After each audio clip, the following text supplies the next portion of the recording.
children. Hello, children.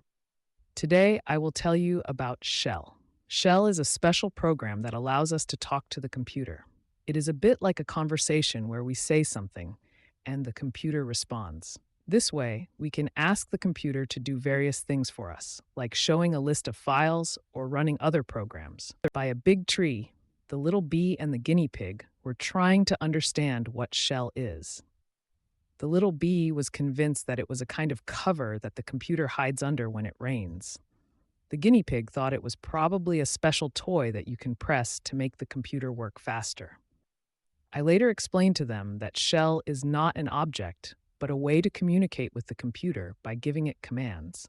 At the playground, the kitten was telling the parakeet how he recently used Shell to check the security of his computer. The kitten mentioned that he typed a special command and quickly found out if all his data was safe. The parakeet asked if Shell could help when the computer freezes. The kitten explained that in such a situation, Shell is very helpful because you can use it to close the troublesome program and quickly solve the problem. On the meadow, the puppy and the ladybug were playing together. I decided to check their knowledge and ask them what they know about Shell. The puppy began to explain that Shell is a tool used to give commands to the computer, allowing you to manage it quickly and efficiently.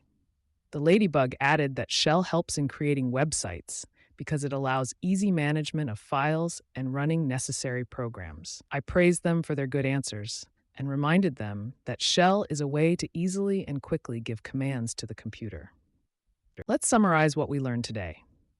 Shell is a way to communicate with the computer using simple commands typed on the keyboard. Thanks to it, we can quickly perform various tasks such as opening and closing programs, managing files, and ensuring the security of our computer. I hope you enjoyed today's story. See you next time.